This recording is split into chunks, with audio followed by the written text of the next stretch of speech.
My name is Keith Nitka, and I'm proud to be the Battleship Operations Manager here on board Battleship Wisconsin. And I want to thank you for joining me today on this Whiskey Wednesday virtual adventure. I want to talk a little bit about, we're going to go to a few of the spaces that were designed for one thing when the ship was first built in the 1940s and subsequently turned into something else.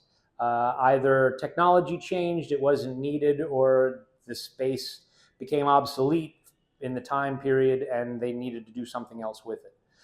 So today we're going to start off here in the donut shop. The donut shop was not always the donut shop. When the ship was first built and put out to sea, this was actually the butcher shop. So they'd haul a side of beef up here, a side of pork, whatever was on the menu that night, and they would actually butcher it here in this space.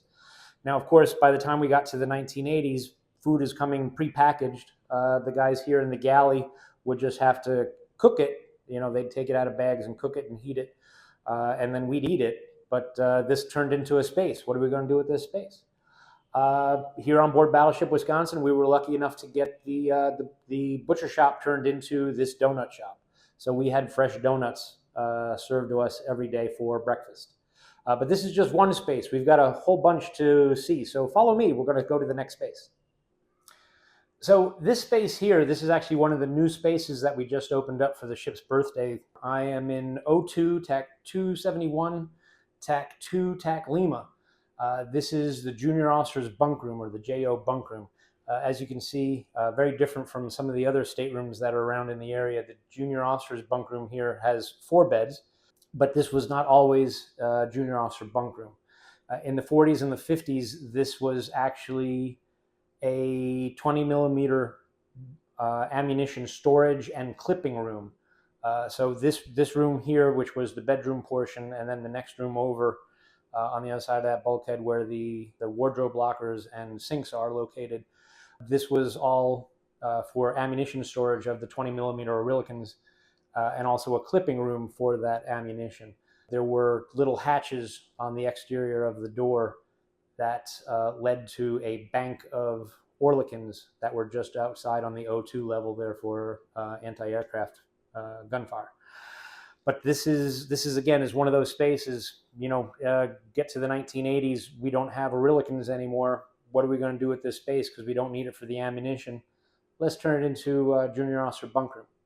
Again, it's one of the new spaces that we just opened up. So if you haven't been to the ship yet to see the new areas that we've opened up for this year, this is definitely one of those places that you want to see.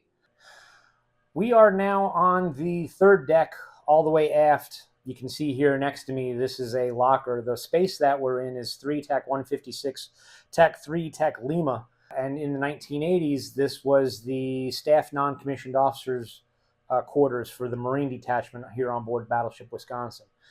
So, of course, there are 2 lockers. There's 2 racks here. This is staff non-commissioned officers. This is where they would have lived here on board the ship in the 1980s. But that's not where the Marines lived. The Marines did not live down here in the 1940s and the 1950s. And this, of course, was not the staff NCO quarters. This was actually auxiliary CIC, or Combat Information Center. Sometimes also referred to as secondary CIC, or Secondary Combat Information Center. Battleship Wisconsin, just like every other ship in the fleet, just like the Navy itself, very big on redundancy. If something happens to how we work in one space, there is a backup to that. Sometimes there's even a backup to the backup.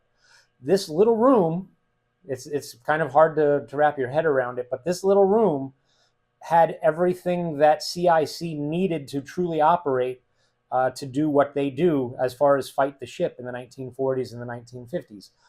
So we have CIC, which is all the way forward from where we are now on the 4th deck down. But if something happened down there, fire, flood, it got knocked out of commission for whatever reason, the backup to CIC, Combat Information Center, was this space right here, Auxiliary Combat Information Center. So now we're in the ship's chapel. The chapel is on the 2nd deck. We're almost at the front end of the ship. This was not, of course, always the chapel. When the ship was first put out to sea in the 1940s, of course, this was Chief Warrant Officer's mess.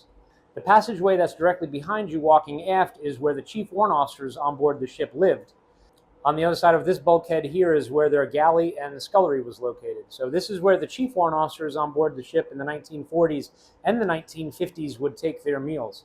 It wasn't until the 1980s, the recommissioning, the warrant officers on board the ship were eating in the wardroom with the commissioned officers on board the ship, and we ended up with this extra space nobody knew what to do with. Captain Coleman, very religious man who was the pre-com XO, thought this would be a great space for a chapel. And the chapel was then, on commissioning day in 1988, this was the largest chapel out in the U.S. fleet on the water. Battleship Wisconsin holds that distinction as having the largest chapel out on the water. So this is the last space that I'm going to talk about today. On the other side of this door, of course, in the 1980s is Combat Engagement Center.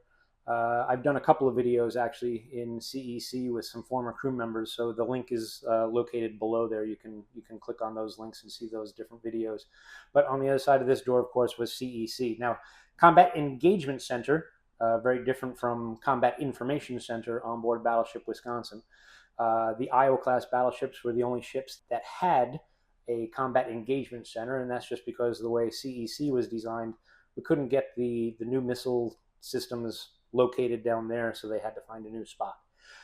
The 1940s, this space here and the entire O2 level that I'm standing on now was used by the flag officer or the admiral and his entire staff.